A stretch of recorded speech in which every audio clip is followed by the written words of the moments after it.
Okay प्रेरणा जी। नमो वितरागाय, नमो वीतरागाय, नमो वरिहंताणं, नमो अरिहंताणं, सिद्धाणं, नमो सिद्धाणां, नमो आयर्याणं, नमो आयर्याणां, नमो वत्सायाणं, नमो वज्रायाणां, नमो लोये सौवसाहणं, नमो लोये सौव साहुणम्। ऐसो पंचनमुखारो, ऐसो पंचनमुक्कारो, सौवभावपणासनो, सौव पावप्पणासनो, मंगलाणं च सवेसें, मंगलाणं च सौवेसें, परमं हवै मंगलम्। पढ़वाम हवै मंगलम्।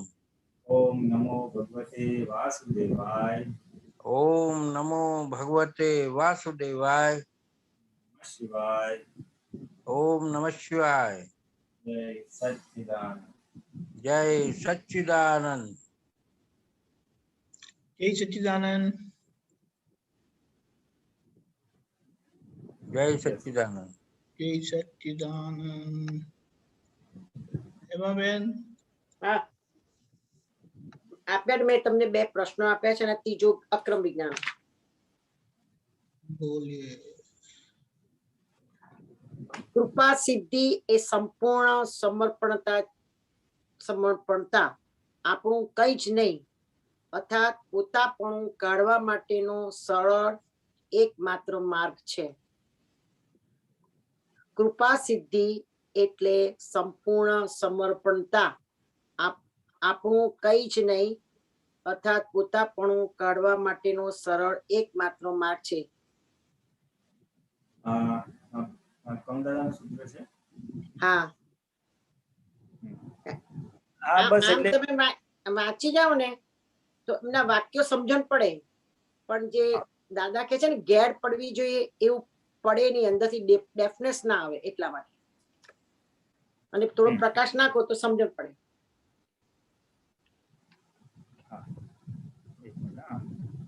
કૃપા સિદ્ધિ એટલે સંપૂર્ણ સમર્પણતા આપણું કંઈ જ નહીં અર્થાત પોતાનું. એટલે જો એક તો છે ને આપણે સંપૂર્ણ સમર્પણ થયા હોય, अगर हम संपूर्ण समर्पण होते हैं तो कृपा प्राप्त करते हैं. ये है ना, किसी भी व्यक्ति को संपूर्ण समर्पण होते हैं, जैसे ये तो ज्ञानी पुरुष के परिप्रेक्ष्य में बताया हुआ है. ज्ञानी पुरुष को संपूर्ण अगर हम समर्पण होते हैं तो उनकी कृपा प्राप्त होती है, उनकी कृपा सिद्धि यानी उनकी कृपा प्राप्त हो जाती है, पूरी कृपा उतरती है. यानी मेरा कुछ भी नहीं, आप बोलो वैसा ही मैं करूंगा, ऐसा. अर्थात पोतापणु काढ़वा माटेनो सरल एकमात्र मार्ग, यानी हमारा जो पोतापणु है उसको अगर निकालना है तो ये एक सरल मार्ग है, एक सिंपल रास्ता है. पोतापणु यानी मेरी डिजाइन के अनुसार चलना, और अगर हम हमारी डिजाइन बाजू में रख के ज्ञानी के डिजाइन के अनुसार चलते हैं, तो आपने बोला वो सही, आप बोलो तो वैसा मैं करूँगा, तो उससे क्या होगा कि हमारा जो डिज़ाइन है वो छिलती जाएगी नो, या कट होती है, घिसती जाएगी. हमारे जो पोतापणु है वो घिसता जाएगा, घिसते एकदम. ज्ञानी की जो डिजाइन है हमारे मन में सेंटेंस के शब्द के हिसाब में फिट होती है, पर उसमें जो डेप्थ होती है वो नहीं आती है, वो उसकी गैट पड़ती नहीं है. वो क्या होता है, तो मेरे में खामी है कि समर्पणता हमने की है दादा के पास, हमने की नहीं है, उसने करवाई है. हम तो ऐसा सोचते हैं कि हमको तो कुछ नहीं आता था, उसने समर्पण किया. तो अगर आपको इतना पता चले ना तो भी बहुत है. अगर आपको बराबर चला, मेरा जितना भी था वो उनकी कृपा का बल था, मेरा तो रियली कुछ नहीं था. बराबर है. हमको तो संसार का इतना प्रभाव था, भोगवने का, मोह का, सब चीज का बहुत शौक था, पर इसमें दादा मिल गए मेरे को. पिछले जन्म से दादा मिल गए, मेरे बुक पढ़ के दादा मिला था. तो एक ज्ञानी पुरुष देता है हैप्पीनेस। तो मेरे को एक ज्ञानी पुरुष कहाँ है, बड़ौदा में रहता है, मुकुंद मेरे को ले जाओ, ये बड़ौदा, ये इसका एज हो गए, वो मर जाएगा तो मेरे को मिलने का नहीं है, वो मिलेगा। ऐसे मेरा अंदर से हुआ। अगले हफ्ते में मेरे दादा इधर आए अमेरिका में, और मैं एयरपोर्ट में मिलने गई, पर उसने, मैंने देखा कि मैं डाउन हो गई, बाद में उसको बहुत लव प्रेम हो गया, पर उसमें हाँ, ऊपर एक वो उसमें है, उसमें आपका पिछले अवतार का कुछ विशेष गुणानुबंध होगा कि देखते ही एकदम क्लिक हो जाता है ना, एकदम क्लिक, हाँ बस यही है, बस सब कुछ इसमें अपना समर्पण हो जाता है, करना भी नहीं पड़ता है, वो झुक जाता है, हमारा अहंकार झुक जाता है, सर झुक जाता है। तो इसके बाद वो क्या बोलते हैं इस सूत्र में कि अगर हमारा पोतापणु निकलना है तो उनके अभी उनके आज्ञा के अनुसार चलो, उनके कहने के अनुसार चलो, उनके बताए हुए रास्ते या ज्ञान के अनुसार चलो। ये पोतापणु एक बहुत खतरनाक चीज है, खतरनाक इन द सेंस इसमें इसके इतना डेप्थ होता है ना कि वो निकालने में बड़ा पुरुषार्थ लगता है। तो सरल तो मैंने मार्ग क्या है? पुरीनानंद, एक दफा मैंने दादा को पूछा था कि पोता, सब बुक पढ़ा, 8वीं आपतावाणी में पढ़ा, उसमें भी पोतापणु आपको आया, तो मैंने ये शब्द क्या है सब पूछा, तो पोतापणु क्या के तुम्हारी के डॉक्टर है ने, तो यहाँ से चले, दाखला दिया था कि इधर जाए तो अंदर से जो पोतापणु होता है, ये मेरी डॉक्टर है, ऐसा हुआ, वही पोतापणु है। दादा ने ऐसा बताया था मेरे को। वो शुद्धात्मा देखने के बिना तुम देखते तुम्हारी लड़की है,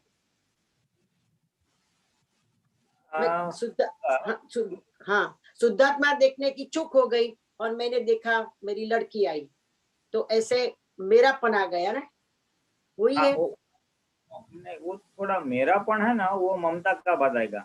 मारी डॉटर એટલે मेरी लड़की यानी जहाँ पे भी मेरा आता है ना, वो ममत्व सूचन करता है, ममता सूचन करता है। मेरी लड़की, मेरा हस्बैंड, मेरा कपड़ा, मेरी गाड़ी, मेरा मकान, जहाँ जहाँ मेरा मेरा आया वो ममता है। पोतापणु यानी अपने व्यू पॉइंट के ऊपर, वो व्यू पॉइंट की ममता। सुबह 4 बजे तो सुबह सब लोग ने 6 बजे तो उठना ही चाहिए, हर चीज जगह पे रखनी ही चाहिए, अरे ऐसा राइट है, ये रॉन्ग है, ये जो आग्रह रहता है ना हमारा, और design how things should be working, यही राइट थिंग है, ऐसा ही होना चाहिए, ये सही बात है, तो ना वो तो कुछ नहीं, हाँ, वो पोतापणु में जाएगा। अभी देखो, clash between two people in the family, वो पोतापणु मिसमैच होता है इसके लिए ना, एक को लगता है ऐसा करना चाहिए, दूसरे को लगता है ऐसा नहीं करना चाहिए, तो दोनों का बिलीव्स क्लैश होते हैं, दोनों का व्यू पॉइंट्स क्लैश होते हैं। तो ज्ञानी क्या बोलते हैं, बेसिकली आप डेप्थ पूछते हैं ना, तो मैं थोड़ा डेप्थ का बोलता हूँ कि पोतापणु है प्राकृतिक गुण, प्रकृति में हम ऐसी समझ लेके आए हैं, राइट। अभी दादाजी क्या बोलते हैं, वो प्रकृति की समझ है, आप उससे सेपरेट हो जाओ। हमारे अभी मैं ज्ञान के सॉल्यूशंस की बात करो, ये तो हो गया।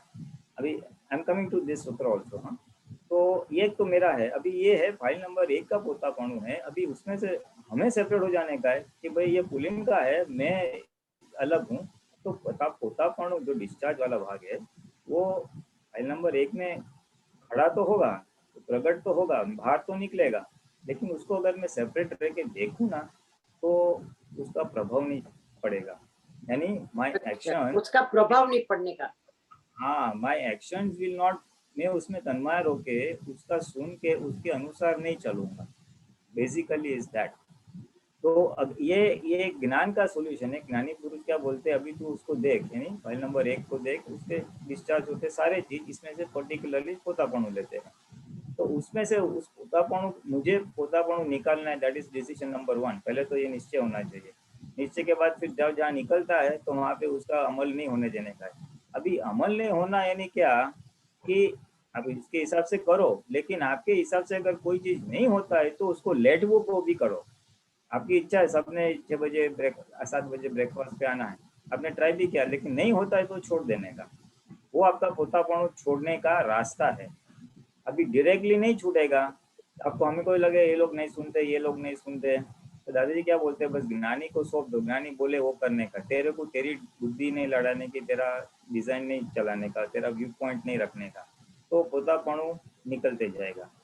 दैट इज वन वे, ये सूत्र के अनुसार। एंड ये सरल है, ये स्टेट, मेरे को कुछ सोचने का ही नहीं ना, उसने बोला है कर देंगे, खत्म बात। ट्राई किया, जैसा नहीं कि हमको मौन रहने का है, हमें अपने व्यवहार से वितराग भाव से सारे बातचीत रखने के, अपने व्यू पॉइंट्स रजू करने के, सब करने के, लेकिन उसके बाद अगर नहीं होता है तो फिर छोड़ देने का। हम डायरेक्टली नहीं छोड़ पाते, हमारे ईगो अलाउ नहीं करता है, बुद्धि अलाउ नहीं करता है, तो क्या है, तो ज्ञानी ने क्या बोला तो उसके हिसाब से करो, छोड़ दो, तो that becomes easy to execute. और अभी ज्ञानी नहीं है तो one of the other ways के संजोग के अधीन चलो, फिर वो टकराव टालो वाली बात है, मन वचन का दुख होने वाली बात है, एडजस्ट एवरे वाली बात है। ये ज्ञान वाक्यों का सहारे से भी हम हमारा पोतापणु निकाल सकते हैं। और दादा भगवान ने खुद के एग्जाम्पल्स दिए कि मेरे में पोतापणु नहीं है, इसलिए हम हमेशा फ्रेश रहते हैं, मेरे को आज 8 घरों में पधरावनी करनी है, ऐसा नहीं रहता है। ये पटेल है वो करेंगे, मैं तो उसको देखूंगा, वो पोतापणु नहीं है इसलिए ये सब फ्रेश होते हैं। यानी ये तो this is just to take कि पोतापणु न हो तो बेनिफिट क्या है। और ये सूत्र में बोलते हैं कि हमारे पास इतनी समझ नहीं है, या हमारे पास इतना हमारे प्रकृति के विरुद्ध चलने की इतनी शक्ति नहीं खिली है, हमारे बुद्धि के विरुद्ध, बुद्धि का नहीं सुनने का, अहंकार को ठेस पर पहुंचे तो चला देने का उतना भी सामर्थ्य या उतनी शक्ति उत्पन्न नहीं हुई है, वो क्या करने का, तो ज्ञानी के हिसाब से चलो, या और एकदम विज्ञान के हिसाब से चलना है तो हमें अपनी फाइल नंबर 1 से सेपरेट होना और उसको बोलने का, दूसरों के हिसाब से चलने का। ये एक बेसिक समझ और सेपरेट होना, तो पोतापणु खड़ा होगा लेकिन उसका प्रभाव नहीं पड़ेगा हम पर। तो इस तरह से हम पोतापणु निकाल सकते हैं। ये थोड़ा मैंने एडिशनल बता दिया पोतापणु निकालने के लिए। और इसमें तो बोलते हैं कि ज्ञानी के ज्ञान, और हमारे लिए हम बोल सकते हैं कि भाई आज्ञा के अनुसार चलो, हम व्यवस्थित जल्दी रख नहीं पाते, हम जल्दी संभव से निकाल नहीं कर पाते। इसमें क्या समझ में ऐसा आता है कि हमारा पूरा समर्पण नहीं दादा ने किया था, इसलिए हमारे में है, हमारी कोई पात्रता नहीं थी, पर फिर भी दिया, हमको ज्ञान दिया। और कितनी बार ज्ञान में बैठे हम तो बैठे, वाक्य बोले, सब 200 टाइम बैठे ज्ञान विधि में, पर अंदर नहीं उतरा। इसलिए ये वो सूचन करता है ना कि हमारे अंदर जो भरा हुआ माल इतना इतना चिकना है कि वो निकलता नहीं है जल्दी। ये बस ये हमारे को प्रार्थना करनी है, हमारे को भावना रखनी है कि बस ये पोतापणु से मुक्त होना है, तो काफी अहंकार डाउन हो जाएगा, बुद्धि डाउन हो जाएगा, क्रोध मान माया लोग डाउन हो जाएगा। दादा ने एक्चुअली पोतापणु तो बहुत बड़ी चीज है, वो बोलने के लिए बहुत अच्छा लगता है। दादाजी क्या बताते हैं कि एक बाजू अगर पोतापणु निकलता है तो दूसरी बार भगवान पद खुला हो जाता है, आप ज्ञानी हो जाओगे। इसका इतना इम्पोर्टेंस है, तो थोड़ा लॉन्ग टर्म प्रोजेक्ट है ये, इतना फटाफट नहीं होने वाला है। पोतापणु दादा के तमारो अहंकार गयो, यानी आपका जो अहंकार है, मैं नामदारी हूँ, वो रॉन्ग बिलीफ तो गई, लेकिन पोतापणु प्रकृति वाला भाग रहा है, अभी उसको एग्जॉस्ट करने का। अच्छा, और दूसरा वाक्य है श्रेणी 10 में पाना नंबर 13 वाक्य 36, ત્રીજી આજ્ઞા એક ક્રક્સ છે, આપણા આજ્ઞા સ્વરૂપ પ્રાપ્ત છે, આજ્ઞા પ્રમાણથી એ પરોક્ષ પ્રમાણ છે, તેને અનુભવ પ્રમાણ પ્રત્યક્ષ પ્રમાણ કરી લેવાની છે અબૂધ દશાથી। હવે મેં છે ને હમણાં આપતસૂત્ર પુસ્તક વાંચ્યું હતું, હમણાં 2 દિવસ પણ શરૂઆતથી હું ને મારા હસબન્ડ બંને જણા વાંચીએ છીએ, અને પછી એ એમની જાતે મનમાં કરે ને હું મારી જાતે કરું। પછી મને એમાં વાક્ય આવ્યું દાદાનું કે અમે સાધન સ્વરૂપે છીએ, જ્ઞાની પુરુષ એ સાધન સ્વરૂપે છે। તો આપણને સાધન સ્વરૂપે હોય, અને આપણે પણ સાધન, એ વખતની વાત કરું છું, દાદા સાથે રહેતા હતા સાધન સ્વરૂપે એમને સેવા કરતા હતા, કે સાધન રૂપે એમને કામ લાગતા હતા, કે વોટ એવર, એમાં સાધન રૂપે કામ લાગતી હતી, કારણ કે બોડી 2 ડિફરન્સ હતા। તો આ સાધન રૂપ કહેતા હતા જ્ઞાની પુરુષ, એ પણ મારે સમજવું હતું આપતસૂત્રનું વાક્ય। અને આ ત્રીજી આજ્ઞા એક ક્રક્સ છે, સંભાવે નિકાલ, એ ને। हाँ चलो मैं थोड़ा पढ़ता हूँ। पहले ये सूत्र लेते हैं, આજ્ઞા આપી છે, પરોક્ષ આપી છે, એને આજ્ઞા પ્રમાણ કરી લો એટલે અભૂત દશા પ્રાપ્ત થાય। તો બધું जरा पढ़िए ना। हाँ मैं करता हूँ। बिगिनिंग बिगिनिंग कैसे है? देखो तीसरी आज्ञा ती- महत्व, तीसरी तीसरी आज्ञा महा- पढ़ता हूँ। મહા तीसरी આજ્ઞા એક ક્રક્સ છે. આજ્ઞા સ્વરૂપ પ્રાપ્ત છે. આજ્ઞા પ્રમાણથી એ પરોક્ષ પ્રમાણ છે. તેને અનુભવ પ્રમાણ પ્રત્યક્ષ પ્રમાણ કરી લેવાની છે અભૂત દશાથી. हाँ हाँ हाँ परफेक्ट है, यानी सब परफेक्ट है। ये क्या कहना चाहते हैं, क्रक्स यानी बहुत ही इम्पोर्टेंट चीज समझने की बात है ये, कि संजोग इकट्ठा होते हैं, साइंटिफिक सर्कमस्टेंशियल एविडेंस और क्रिया होती है। ये बात आप समझने की कोशिश करना, ये बहुत महत्व वाली बात है रिलेटिव मैटर्स के लिए, इसलिए क्रक्स ऐसा बताया है।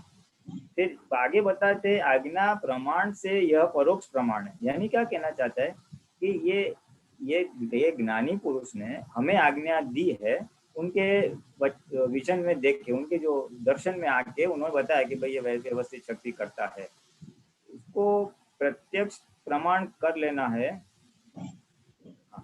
उसको अनुभव प्रत्यक्ष प्रमाण कर लेना, यानी क्या कहना चाहते हैं कि उसको अनुभव कर लो एंड कंफर्म इट कि वास्तव में व्यवस्थित शक्ति ही करता है। तो उसमें आपको हेल्प क्या करेगा कि थैंक यू, हाँ उसमें क्या हेल्प करेगा, प्रत्यक्ष प्रमाण कर लेना है अभूत दशा से, यानी कि हम जितना जितना बुद्धि का प्रयोग नहीं करेंगे, जितना जितना बुद्धि खड़ी होगी लेकिन उसको नहीं वापरेंगे, उस और हम व्यवस्थित शक्ति करता है ऐसा हम आज्ञा अनुसार चलेंगे, तो हमको ये अनुभव हो जाएगा कि वास्तव में व्यवस्थित शक्ति ही करता है अभूत दशा से। हमारी देखो कोई भी कार्य होता है तो बुद्धि बताए ये मेरा फ्रेंड था, उसने मुझे हेल्प किया और ये मेरा इंपॉर्टेंट काम था, ये अटक गया, तो हमारी बुद्धि वो ये बुद्धि वाला एनालिसिस है। अभूत दशा से क्या है कि भाई ये काम होना था इसलिए ये फ्रेंड निमित्त बनता है और ये हो जाता है।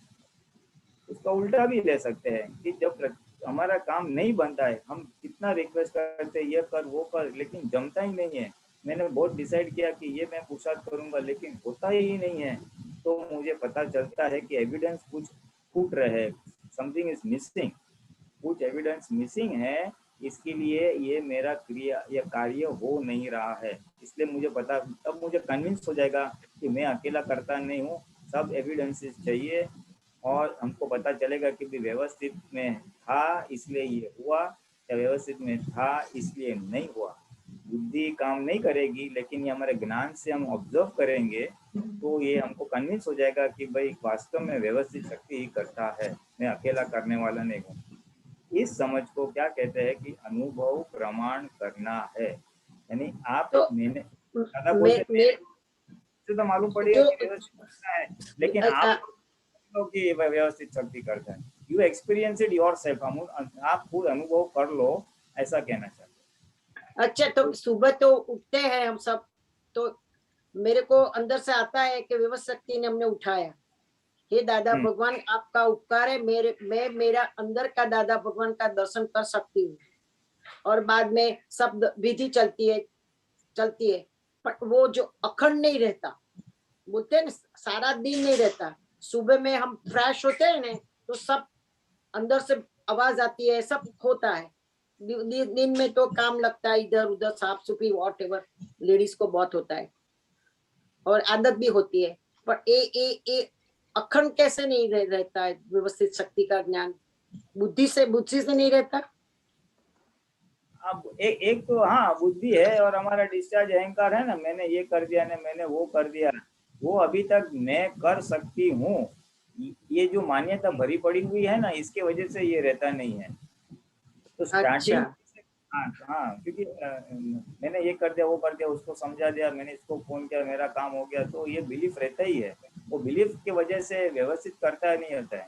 अगर आपको ये समझना है ना, तो एक तो जिस समय आपके मर्जी के अनुसार काम नहीं होता है, उस समय देखो क्या हुआ, तो अब ज्ञान से मूल्यांकन करो कि ये आदमी ने ऐसा किया, ऐसा नहीं, एक मेरे व्यवस्थित के कार्य में एक एविडेंस कम पड़ रहा था, जब मेरे कार्य होते तो एक एविडेंस सपोर्टिंग था कि इस आदमी ने हेल्प की, बट वो भी एक निमित्त था, तो अच्छे काम में भी निमित्त था, बुरे काम में भी ये निमित्त क्लिक नहीं हो रहा है, तो हमें वेट एंड वॉच रखना चाहिए कि देखो ये निमित्त है और निमित्त नहीं हो रहा है।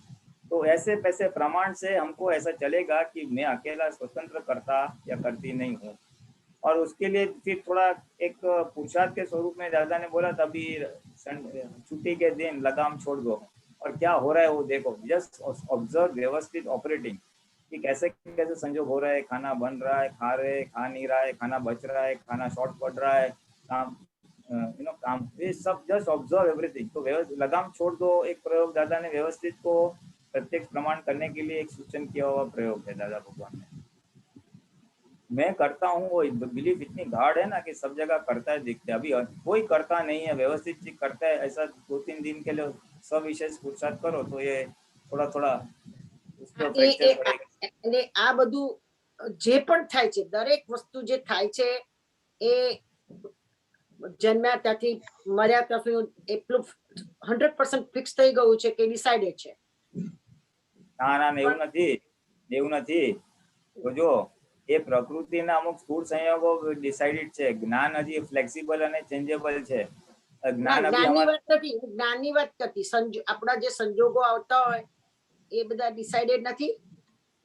આજે આયો પછી देखो वो है, राइट भी है और राइट नहीं भी है, दोनों है। एकदम एकांतिक नहीं ले सकते। हाँ एकदम एक थोड़ा समझ के लेने का, क्योंकि हम लोग महात्मा हो गए ना, तो महात्मा हो गए तो पुरुषार्थ वाला भाग है। हम जितना जितना हमारा निश्चय है तो अंतस्करण उस दिशा में जाएगा। ज्ञान चेंज होगा तो मन वचन का एक जगह गया तो रूपक में भी वो आएगा। सब व्यवस्थित है तो फिर ऐसा नहीं है, प्रयत्न करने के बाद व्यवस्थित बोलने का। अच्छा हाँ ये व्यवस्थित तो it's a very fine line, वो बहुत सोच समझ के चलना है। बहुत सारे व्यवस्थित छोड़ देते हो, हस्बैंड ने बोला नहीं आज ये गाड़ी में नहीं जाने का है, वो गाड़ी में जाने का, छोड़ दो ना। व्यवस्थित में देखते कौन सी गाड़ी में जाएंगे, वहाँ पे तो रोक पकड़ करते हुए तो नहीं इसमें जाने का, इसमें पेट्रोल है, मेरे को ये करने का है। वहाँ पे क्यों व्यवस्थित नहीं रहता है? वो सब डिसाइड है तो वहाँ पे कैसे रहता है? हाँ वो इतना नहीं है, इसलिए बोला दादा आँख खुली रख के सड़क पे चलो और फिर एक्सीडेंट हुआ तो व्यवस्थित, लेकिन खुली रख के सावधानी तो रखनी है। तो ये है, उसको समझना थोड़ा और टाइम लगेगा, लेकिन अभी टाइम के हिसाब से थोड़ा अच्छा હવે પેલું મારું ત્રીજું વાક્ય છે અક્રમ વિજ્ઞાનનું. દીપકાનંદ जरा मुझे गया लागे જાન્યુઆરી 2020 નું.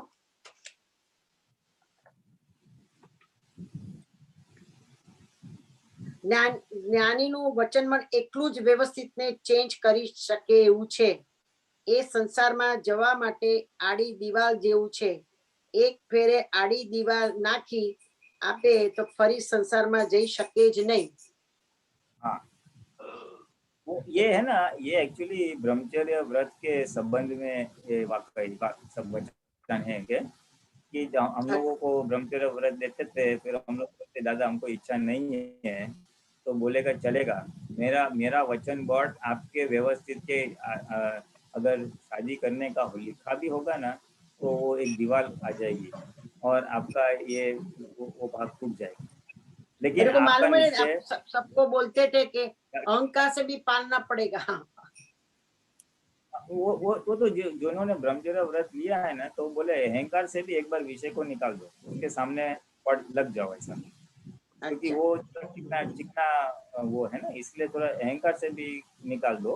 और ये दादा ने 2 ही चीज में वचन पर यूज किया है, व्यवस्थित को चेंज नहीं बोल सकते, लेकिन व्यवस्थित के वो आड़ाई में दीवार डालने के लिए, ऑब्स्ट्रक्शन करने के लिए। एक तो ब्रह्मचर्य के संबंध में उन्होंने गारंटी दे दी, अगर आपका निश्चय नहीं है तो मेरा वचन बढ़ जाओ। आपका व्यवस्थित में शादी किया होगा, करने का लिखा भी होगा, लेकिन आपका अगर दृढ़ निश्चय है तो मेरा वचन बढ़ काम करेगा और आप इसमें तो क्या ना वाक्य निकालो ने अक्रम विज्ञान नु 2020 नु અને પાના નંબર 34 आप बोलिए तब तक जनवरी वही समझाता है वो। तो उन्होंने बोल भी दिया मेरा आधा एक्सप्रेशन જ્ઞાની પુરુષ કા જ્ઞાનીનું વચન પણ એટલું જ વ્યવસ્થિતને ચેન્જ કરી શકે એવું છે. એ સંસારમાં જવા માટે આડી દિવાલ જેવું છે. એક ફેર આડી દિવાલ નાખી આપે તો ફરી સંસારમાં જઈ શકે જ નહીં. આમ नहीं पर बाहर છે 2020 क्या बता 2020 जनवरी हाँ हाँ 2020 जनवरी ओ थोड़ा था आप दोबारा बोलिए क्योंकि जो उसमें से डाउनलोड करना જ્ઞાનીનું વચનબળ એકલું જ વ્યવસ્થિત ને ચેન્જ કરે એવું છે એ સંસારમાં જવા માટે આડી દિવાલ જેવું છે એક ફેર આડી દિવાલ નાખી આપે તો ફરી સંસારમાં જઈ શકે જ નહીં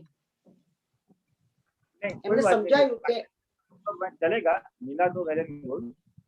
वैसे मैंने थोड़ा एक्सप्लेनेशन कर दिया है कि वो वचन बड़, वो ज्ञानी की दशा और दानी का वचन बड़ की एक अजीब सिद्धि है कि ये विषय के बारे में ब्रह्मचर्य व्रत जो लेते थे उनके लिए बताया था कि वो आड़ी दीवार बन जाएगा और आपको ये ब्रह्मचर्य व्रत पालन करने में हमारा वचन बड़ सहायता रहे।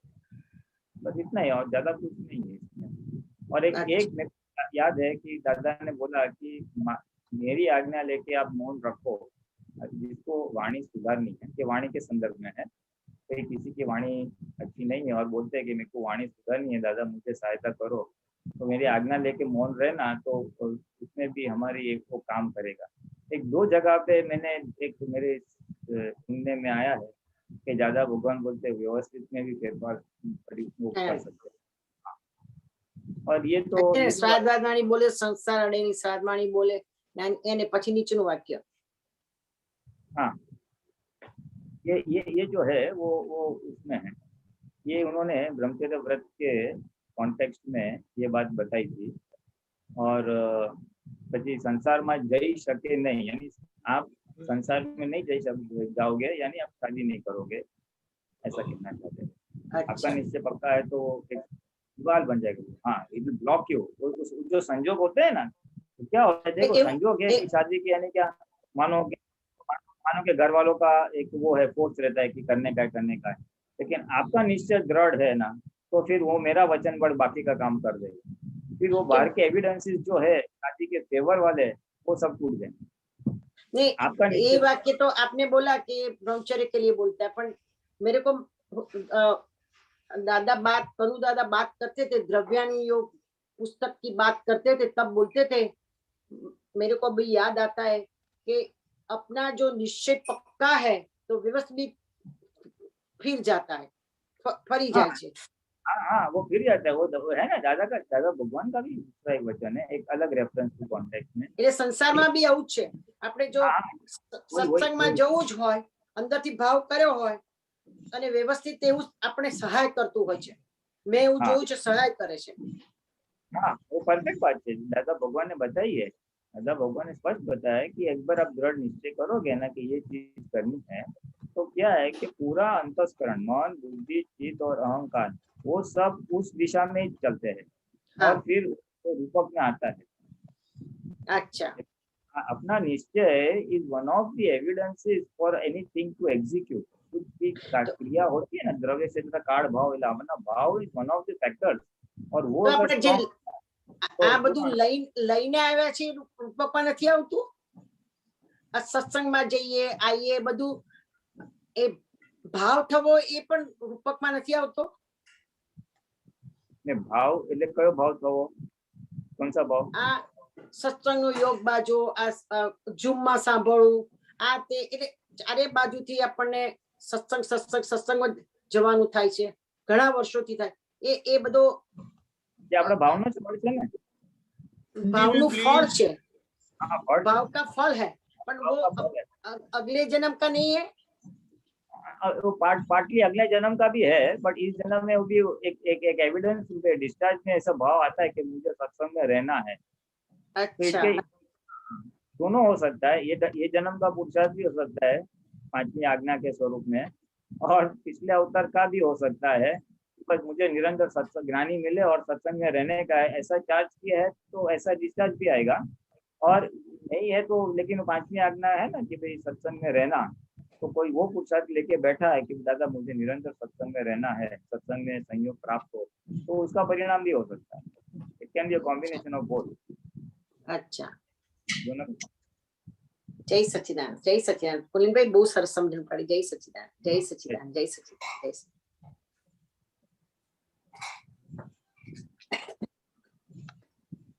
जय सच्चिदानंद डॉक्टर कश्यप जी। इसलिए दादा इसलिए दादा भगवान ने कहा था कि दृढ़ निश्चय करो, बाकी બધું થઈ જશે। वो आगे आगे आता है दृढ़ निश्चय, तो बाकी सब हो जाएगा। इसलिए वो व्यवस्थित को घुमाने वाली बात है ना, तो घुमाने का शब्द इज नॉट राइट, बट अभी वो उसका भावार्थ समझ लो। चलो नेक्स्ट क्वेश्चन। पुलिनानंद जी जय सच्चिदानंद। दीपक आनंद जी जय सच्चिदानंद। पद है तड़छोड़ थी आ दुनिया मा CD02।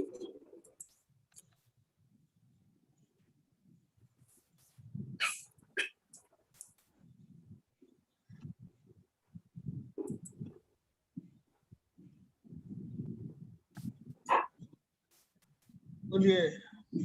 ये पहला दो लाइनें तड़छोड़ती आ दुनिया में बंधाए छे अंतराय करम, सामे छता ना भोगवता, खानू पीनू हाय करम।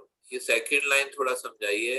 पहले तो लाइन समझ में आती है, अंतराय करम जो बता रहे हैं तड़छोड़ से होते हैं, और सामे छता ना भोगवता, खानू पीनू हाय करम, ये थोड़ा बताइए।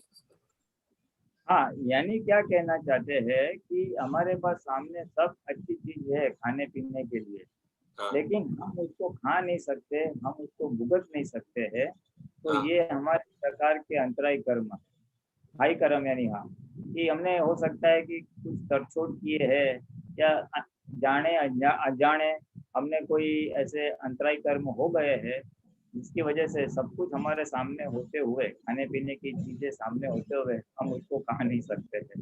हाय करम वो मतलब अंतराय करम। हाँ हाँ, अंतराय कर्म। अच्छा, ऐसे हाय हाय करम लिखा ना, खानू पीनू हाय नहीं, करम। हाय कर्म यानी वो क्या बोलते हैं, वो बोलते हैं ना, अरे हाय क्या वो it is expression of despair, you know, despair. हाँ। अच्छा, हाँ, ठीक है। अच्छा, नेक्स्ट पैराग्राफ में निश्चेतन या चेतन पूतगल सामा वलता छट करियो, ये क्लियर है। ठीक है, बोले कि निश्चेतन या निश्चेत पुरुष अब मिलते छट अगर करेंगे मतलब तिरस्कार करेंगे।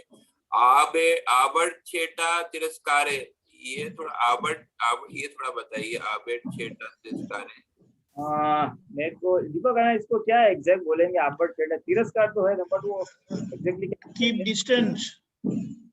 कीप डिस्टेंस अनटचेबल जैसे करते हैं ना। हाँ, उनके छुआछूत बोलते हैं ना, क्या बोलते हैं उसे? छुआछूत। हाँ, वो हरिजन को वो करते थे ना, वो है चल दूर रहे। हाँ, वो तिरस्कार से उसको दूर करते थे ना, वो आबड़ छेटा। तो वो करने से अनटचेबल करने से अनटचेबल बोलते हैं। ठीक है, तो वो उसको तिरस्कार करने, हरिजन को वो ऐसा इस तरह का तिरस्कार करने से ये फल आता है, ऐसा बोलना चाह रहे हैं? आबड़ छेटा का खाली आबड़ छेटा अनटचेबल, वो जो दूर करने वाला बात है ना, उसको खाली एग्जांपल दिया समझने के लिए, व्हाट आबड़ छेटा मीन्स ऐसा। उसमें बोला ना आव्यू देखो उसने क्या कहा है, आव्यू चारे ठेबू दीदू, यानी कोई बता रहा है भाई ये अच्छा चीज है, लो, हाँ मैं नहीं खाता, छोड़ दे, अभी नहीं खाऊंगा, मैं जाने दो। आव्यू चारे ठेबू दीदू, यानी वो अंगूठा दिखाया तभी जब सामने आया, यानी आपने उसको दूर कर दिया, यू नो, मेरे को नहीं खाने का। कोई बोलता है देखो ये आमरस आया है, अभी नहीं, हाँ हम नहीं खाता, अभी बारिश का सीजन आ गया, फेंक दो। ऐसा आबड़ छेटा यानी उसको दूर कर दिया, तिरस्कार भाव से उसको दूर कर दिया, यानी अंगूठा दिखाया वाला, तो ऐसा वो अंतराय कर्म पड़ता है। अच्छा, कि भाई मेरे से दूर चले जा तू, जो है ऐसा बोला। ठीक है, हमने उसको रिजेक्ट किया, भाई गेट आउट, ऐसा sort of get out, reject कर दिया, छोड़ दो, नहीं जाने का, दूर कर दिया, तो फेंक आया ऐसा। हाँ, आगे उसका है अकड़ू अहम विरोधता फेंकी दये व्यवहार धर्म, ये थोड़ा सा सेंटेंस समझाइए।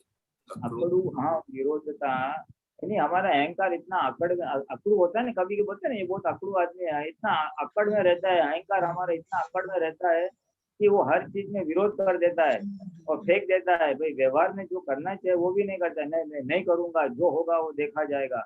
वो इस प्रकार का जो व्यवहार है वो एक अकड़ा हुआ अहंकार जो विरोध करता है सामान्य नॉर्मल व्यवहार का, उसको ऐसा कुछ कहना चाहता है। तो व्यवहार धर्म वो निभा, अकड़ वाला जो है वो कहना चाह रहे हैं कि अकड़ वाला व्यवहार धर्म सही से मतलब वो निभाता वो नहीं है। नहीं निभाता है, हाँ निभाने, हाँ हाँ बस बराबर। फिर अगला जो है, विजनिक वाणी ने टेंशन मां बांधे जाते वैर गंठम, इसका समझाइए। इसमें क्या है, विजलिक वाणी यानी उसको जो है, इसकी वाणी एकदम तेज है। बिजली लिटरली स्पीकिंग यानी लाइटनिंग होता है, तो किसी की वाणी एकदम ऐसी होती है ना, धार वाली वाणी होती है, सामने वाले को एकदम जख्म पहुंचा के हृदय में एकदम तीर जैसा चल जाता है ना, तो किसी की वाणी होती है बिजली की वाणी ने टेंशन में, या कभी कभी आदमी को टेंशन में होता है ना, तो उसको सामान्य कुछ बोले तो एकदम ब्लो अप हो जाता है ना, एकदम धड़ धड़ धड़ होता है, यार तू जाना यार, मेरे को भी टेंशन है, तू निकल जा मेरे घर में से। यानी अंडर प्रेशर कभी ऐसी घातक हर्टिंग लैंग्वेज निकलती है, उससे क्या हो जाता है, बांधे जाते वैर गठम, हम वैर बांध देते हैं। हम उसकी ऐसी टेंशन में ऐसी घातक वाणी बोलने से हम वैर सामने वाले के साथ बांधते हैं, ऐसा कहना। ठीक है। फिर पंचे इंद्रिय गति उपयोग है, जहाँ छे खोड़ तेज अशुभ फरम फल, ये तो क्लियर है। चक्षु वाणी कर्णेन्द्र ने दुरुपयोग शिक्षा मणि गण, ये जो गण समझ नहीं आई, ये लास्ट सेंटेंस ये थोड़ा समझाए। दुरुपयोग है शिक्षा मणि, यानी मेरे को ऐसा लगता है कि ये जो हमारे कर्णे इंद्रिय है, चक्षु वाणी वगैरह, उसका अगर हम मिस यूज करते हैं तो वाणी का मिस यूज है, हाथ का मिस यूज है, किसी को लात मारी ऐसा बहुत बुरी तरह से उसको हैरान किया, पैरों का दुरुपयोग किया, तो उसका शिक्षा मिलती है हमको। फिर नेक्स्ट बर्थ में वो पैर की डिफेक्ट आ जाती है, जिसे हैंडीकैप बोलते हैं ना, लंगड़ा जाता है वगैरह। दुरुपयोग है शिक्षा मणि गण, यानी कि समझना कि अगर आपने ऐसा दुरुपयोग किया तो आपको ये शिक्षा मिलेगी, ऐसा समझ लो। गण क्या होता है? गण क्या होता है? नहीं, मान लो ऐसा शिक्षा हो जाएगी, तू ऐसा करेगा तो ऐसा होगा ही, ऐसा मान ले तू। अच्छा, शिक्षा होने का बराबर कैलकुलेट, मैथमेटिक्स, गण, हाँ गण मैथमेटिक्स, हाँ तू ऐसा 1 करेगा + तो 1 = 2। हाँ बस तू ऐसा, तूने ऐसा वाणी का जो या करने का दुरुपयोग करोगे तो तेरे को ऐसा फल मिलेगा, होगा ही, होगा ही, होगा ही। हाँ बस मैं वही बोला, वो होगा ही। शिक्षा इधर फल के अर्थ में आया, शिक्षा जो ये शिक्षा तुझे अवश्य मिलेगी ही, शिक्षा या फल के, ठीक है, क्लियर है।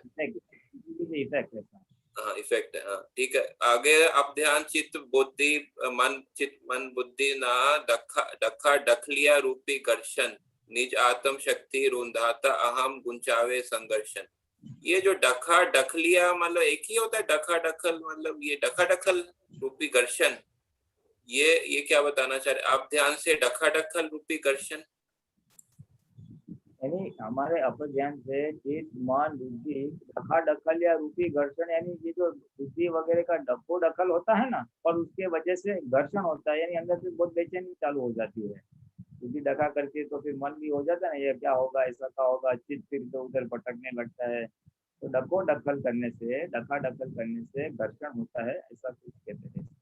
नहीं, यहाँ पर थोड़ा सा ये है, एक तो अपध्यान का ये मुझे मालूम है, अध्यान बताया था कि अपध्यान मतलब कि जो सामान्य से जो चार ध्यान में से अलग ही है, उसका फोकस नहीं रहता है, ऐसा बताया था कि उसमें ठीक है। आप थोड़ा और बताइए। और डखा डखल इसमें जो है कैसे कनेक्शन है? डखा डखल मुझे मालूम है इसका वो होता है कि डखा मतलब कि आपने इंटरफियर किया तो उसका जो ऑब्स्ट्रक्शन आया, विघन आया, तो उससे जो घर्षण है, तो ये थोड़ा समझाइए ना, जो है पूरा जो है कि आप ध्यान से कैसे ये डखा डखल ये होता है, ये सब जो है। यानी क्या है कि अगर मानो बुद्धि ने डखा किया ना कि भाई ये ऐसा, ये आदमी ऐसा ही करता है, ऐसा ही नहीं है, तो फिर मन एकदम एक्टिवेट हो जाएगा, हाँ ऐसा ही वैसा ही है। हमारा चित्त भी भटकेगा, उसने लास्ट टाइम भी ऐसा किया था वैसा किया था, यानी अंतस्करण में सब घर्षण चालू हो जाएगा, फ्रिक्शन चालू हो जाएगा, ऐसा कहना चाहते हैं।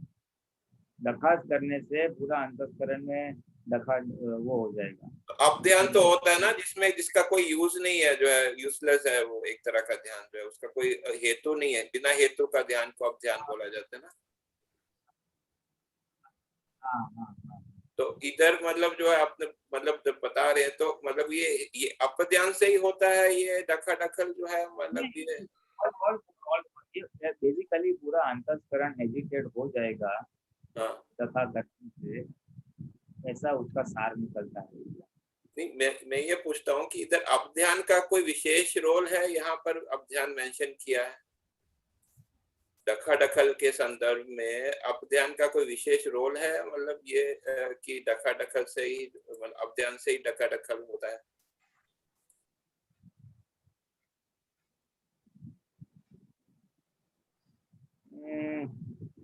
अभी मैं कुछ स्पेसिफिक तो अभी मैं थोड़ा ग्रॉस लेवल पे समझता हूँ, but I will not be able to express myself properly. तो मैंने को कुछ कहना है तो क्या जवाब जरा। 1 मिनट। हेलो। हाँ हाँ 1 मिनट कहाँ गया?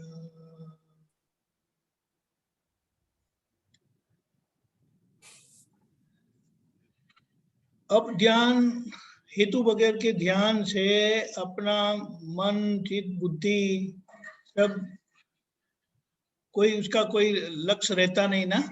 हाँ जी। तो जिसके कारण उसको क्या बोलेंगे कि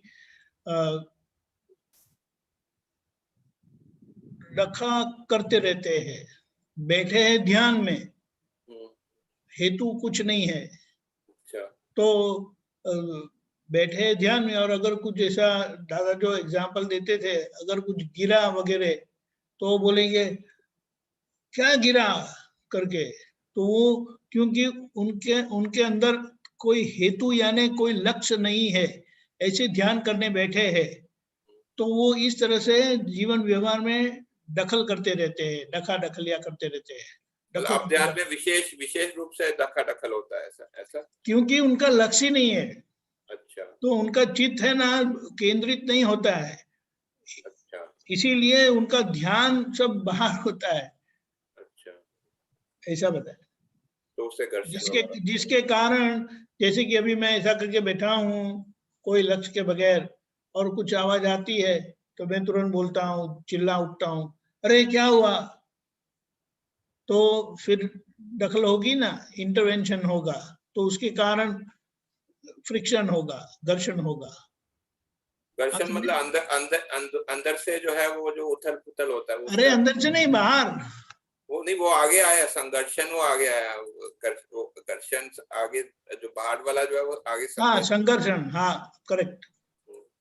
घर्षण मेरे को लगता है अंदर से वाला। ये आगे जो सेंटेंस है, निज आत्मशक्ति रुंधाता अहम गुंचावे संघर्षण, ये सही मेरे को समझ में आया कि बाद में जो झगड़ा भी होता है पहले अंदर से शुरू होता है, बाद में बाहर आ जाता है। फिर आगे अपनी भूल है खुद की हिसाबी, ये तो क्लियर है। जवाब पर थी रकम शोध, ये थोड़ा जो है ना इस पे थोड़ा सा पुलिनानंद जी थोड़ा बताइए। जवाब पर थी रकम शोधो, ये हम कैसे करना चाहिए, थोड़ा सा शॉर्ट में बता दीजिए। जवाब पे से रकम शोधना यानी क्या है कि आज जो मेरे जीवन में इफेक्ट्स आ रही है, अच्छे या बुरे समझो, उसके ऊपर से मैं अंदाज लगा सकता हूँ कि मैंने इस प्रकार के कॉजेस डाले होंगे। आज मुझे सब परिवार अच्छे मिल रहे हैं तो समझना कि मेरे पुण्य के योग है। कुछ नहीं मिल रहा है, कुछ चीटिंग करने वाले लोग मिल रहे हैं तो समझना मैंने भी कुछ ऐसे कर्म किए होंगे, शायद किसी लोगों को चीट किया होगा जिसके फलस्वरूप आज मेरे साथ ऐसा हो रहा है। यानी आज जो जवाब है, आज जो इफेक्ट्स है मेरे जीवन में, उसके ऊपर से मैंने कैसे कॉजेज डाले होंगे तो हम अंदाजा लगा सकते हैं या रकम, यानी तो अंदाजा हम तो अंदाजा ही लगा सकते हैं ना, जितनी जिसकी दृष्टि जितना होगा उसके हिसाब से वो उतना अच्छा अंदाजा लगा सकता है। यानी एक प्रीवियस पद का तो अंदाजा है और इस पद का हमको साइड मिल सकता है। अगर मेरे साथ कोई बहुत ज्यादा अच्छा व्यवहार नहीं कर रहा है तो मेरे को समझना चाहिए कि मैंने भी किसी के साथ अच्छा व्यवहार नहीं किया होगा इस जन्म में, उसका पॉसिबल परिणाम हो सकता है। तो it's a possibility, we can find something we can correlate अगर हम पीछे जा सकते हैं तो, और कुछ नहीं कोरिलेट कर सकते इस लाइफ टाइम के तो फिर प्रीवियस बर्थ का भी।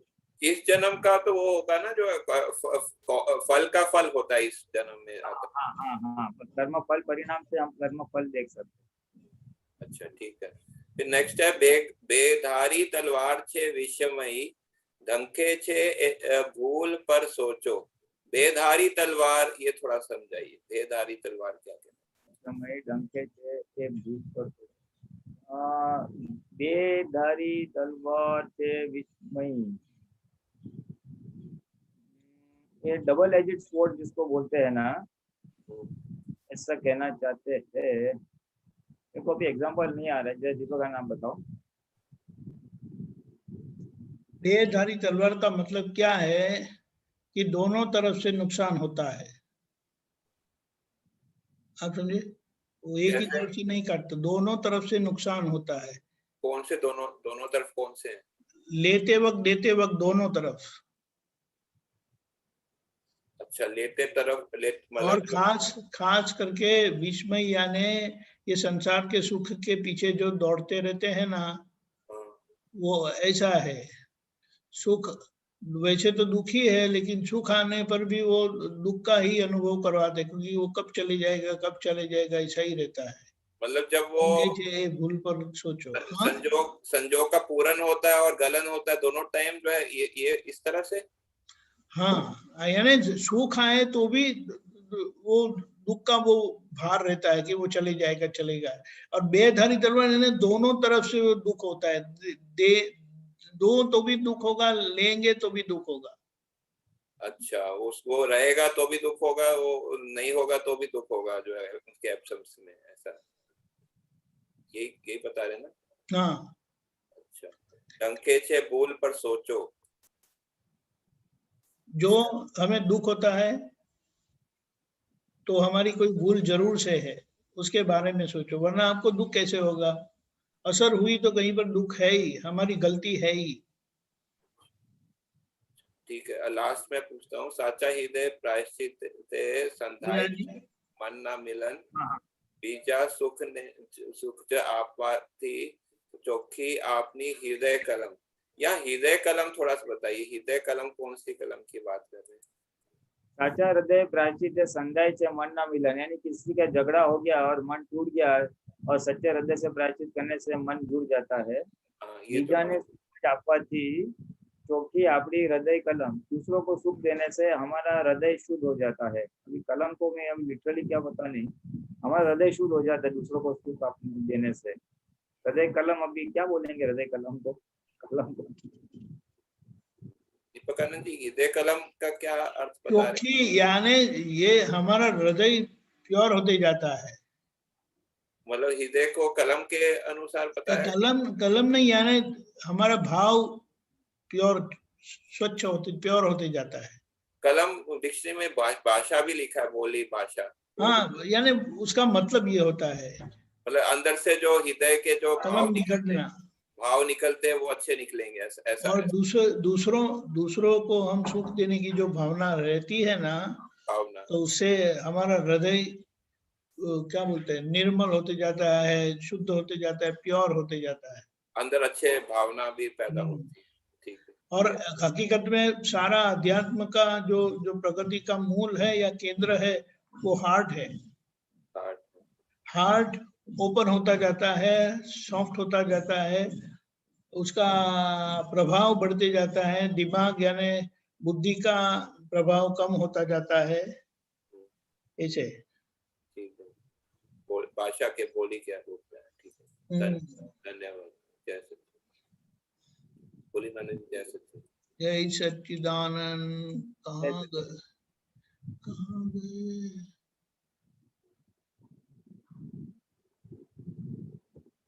एक मिनट।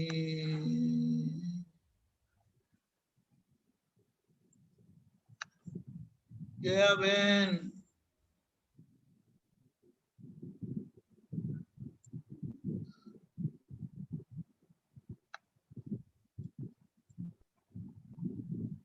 जय सच्चिदानंद पुरनाथ जी, दीपकानंद जय सच्चिदानंद। वो आपका सूत्र है, I send you, Deepak bhai. Okay, I'll see that. Yeah, no problem. 1 minute.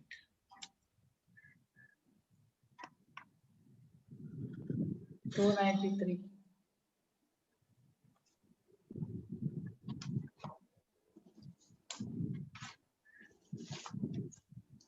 Which one? Page 293, 2070. Oh, Sutra. Oh, that was long back, I believe. No, day, last day before yesterday. Okay. Can you read it? I'll just bring it out in the meantime. That is in Gujarati. Oh, wait. Just give me 2 minutes. टकरामन तो तवीज न જોઈએ. टकरामन.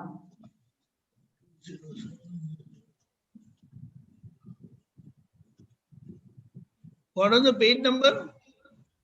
293. Oh, 1 minute. Okay, I got it. 1 minute. Just I got it. 1 minute. Okay, Pulina ji. हाँ, मैं पढ़ता हूँ. ટકરામણ તો થવી જ ન જોઈએ. ટકરામણથી જ આ શક્તિ ઘટી ગઈ છે.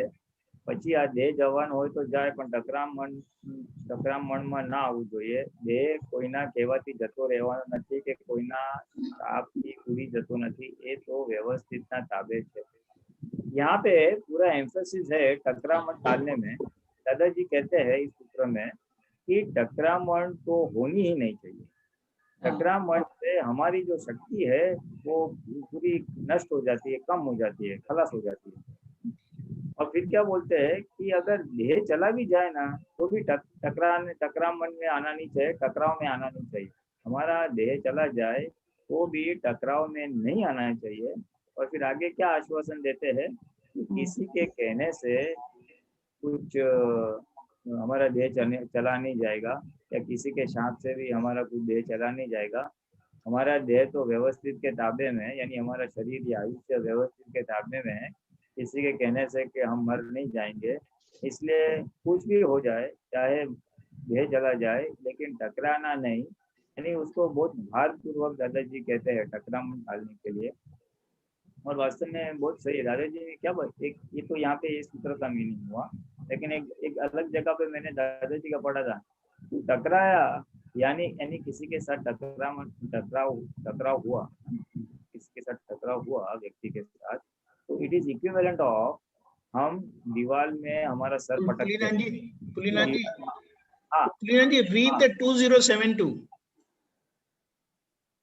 हाँ रीड करता हूँ. एक मिनट. The same thing दादाजी के शब्दों में है, इसलिए. अच्छा, हाँ बीत दर्शन. ओके, हाँ बस वही था. उसका आ गया. देखो मैं वो इतना, मुझे तो इतना स्पर्श हो गया ना वो वाक्य, मैं तो चक्कर खा गया जब मैंने सुना था ना. चलो मैं पहले पढ़ लेता हूँ, बाद में आई इलेबोरेट ऑन दैट.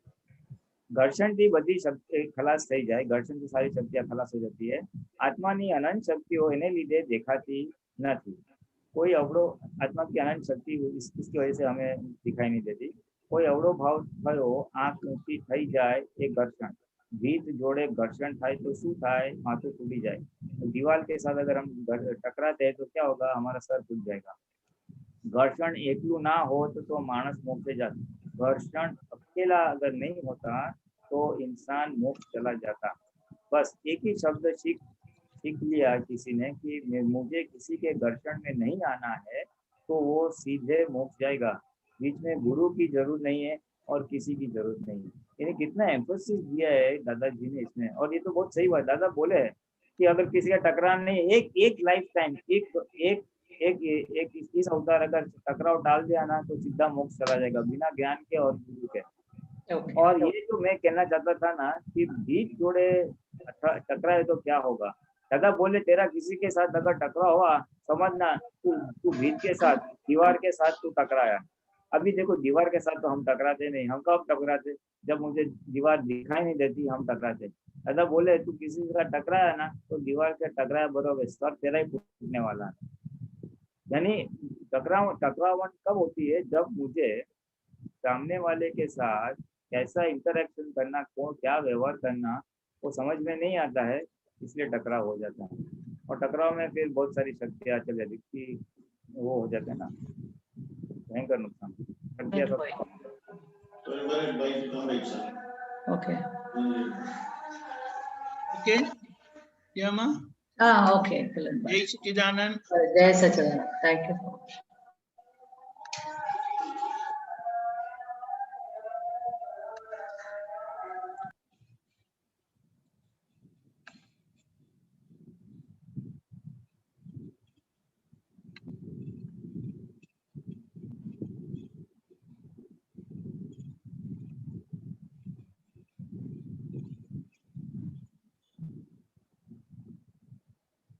अनुमेर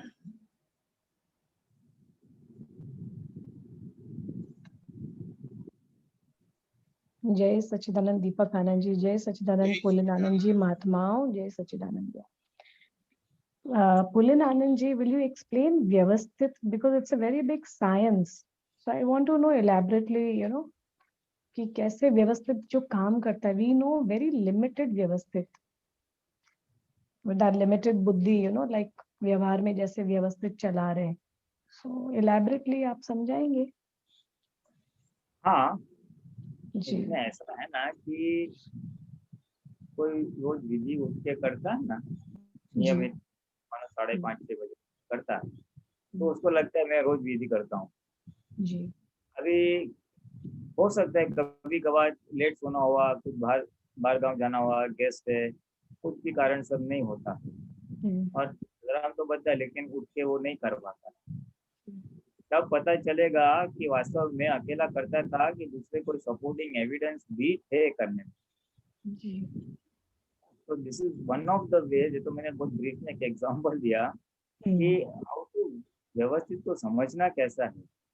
कि व्यवस्थित को समझना है तो संयोग कैसे कैसे संयोग इकट्ठे हो रहे हैं और क्रिया हो रही है वो हमें देखना है. मेरी बहुत इच्छा है कुछ काम करने की, लेकिन आगे हो ही नहीं रहा है. व्यक्ति नहीं मिल रहा है, संयोग नहीं मिल रहा है, कुछ मेरे संयोग नहीं है, तो हमें पता चलता है कि व्यवस्थित में एक घटना होने में विलंब आ रहा है. व्यवस्थित को तो ये स्थूल और सूक्ष्म स्वरूप से थोड़ा थोड़ा हम समझते हैं और जैसे जैसे समझते जाएंगे.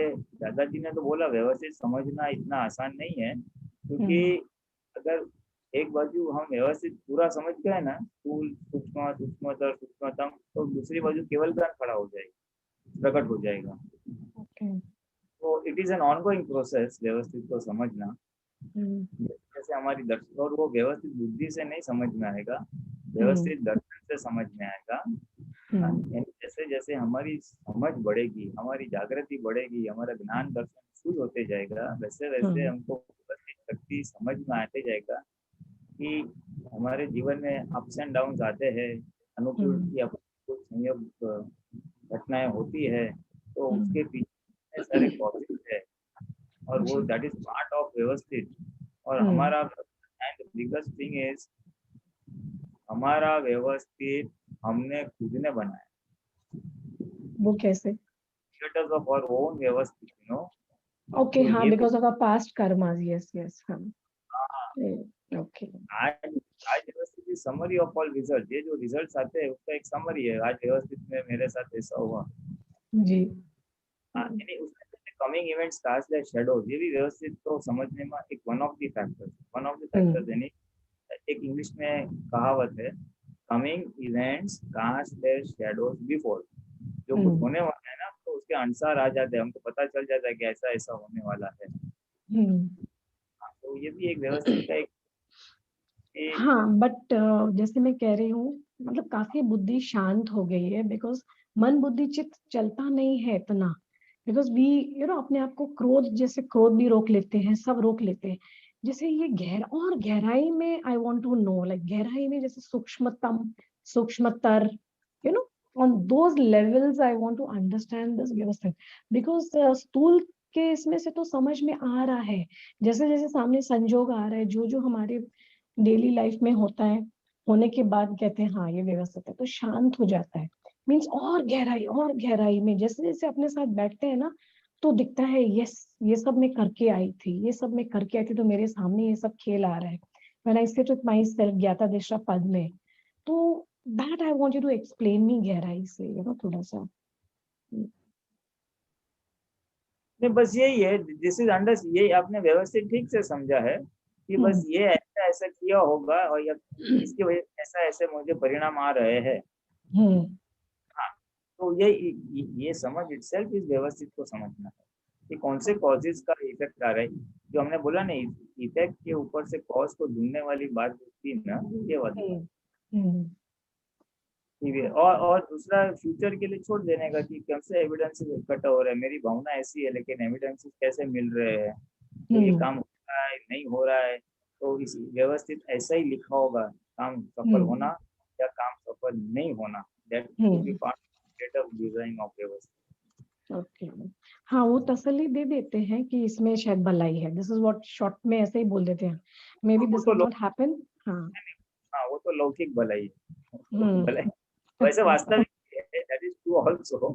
हाँ, देखो ये ना है ना व्यवस्थित, एक तो जस्ट बिकॉज अभी टाइम तो थोड़ा शॉर्ट है, लेकिन जस्ट ब्रीफली मैं बता देता हूँ कि ये इसी में जो भलाई है आपने बोला ना, तो वो जो संदर्भ में दादा भगवान का एक सेंटेंस है कि कुदरत जीव मात्र को निरंतर मोक्ष की ओर ले जा रहा है। कुदरत हर मनुष्य को राजा मोक्ष की ओर ही लेके जा रहा है, अगर वो डखा ना करे तो, उसके अहंकार से इंटरफियर ना करे तो। अभी अपने रेफरेंस में समझना है ना, तो कि मेरे साथ जो डिस्चार्ज में इवेंट्स आ रहे हैं, तो मैं जमा करते जाऊं जी, तो मेरे कर्म एग्जॉस्ट होंगे और मैं मोक्ष चला जाऊंगा। ओके, हाँ, मुझे और कुछ ये करना है वो करना है, अगर मैं छोड़ दूं मोक्ष तो है, लेकिन वो हो नहीं पाता है। तो जिसको जितना जितना व्यवस्थित हजम होते जाता है ना, तो इंटरफेरेंस वाला भाग कम हो सकता है। Okay, good. जस्ट एक थोड़ा साइड रेफरेंस दे रहा हूँ। तो व्यवस्थित को तो अपने एक्सपीरियंस से और अपने दर्शन यानी समझ से ही समझ पाएंगे। that will only come by our own पुरुषार्थ own and our own experiences, experience. yeah, true. मैं आपको नहीं, there will be a limitation to how much I can explain to you. There's a Exactly. limitation No, कि how much there's भगवान also could explain to there us. is also a limitation to my understanding, because you all have seen it from the Mount Everest part.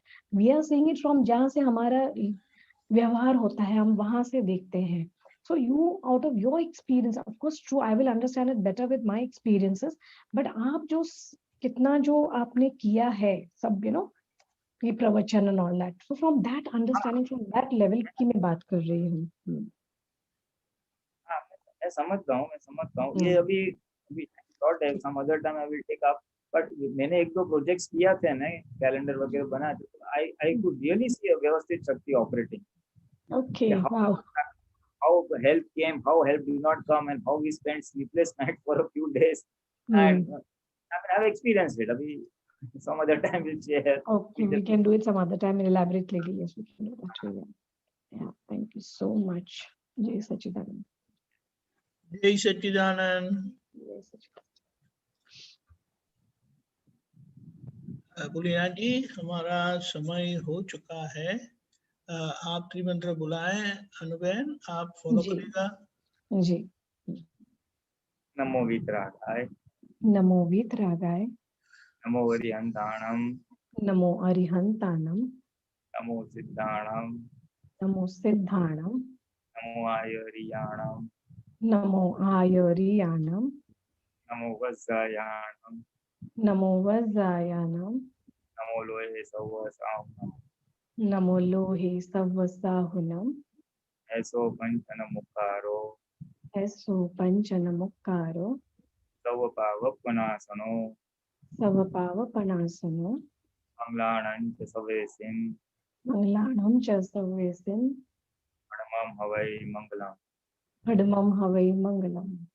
ओम नमो भगवते वासुदेवाय। ओम नमो भगवते वासुदेवाय। ओम नमः शिवाय। ओम नमः शिवाय। जय सच्चिदानंद। जय Sachchidanand. Thank you so much. जय सच्चिदानंद।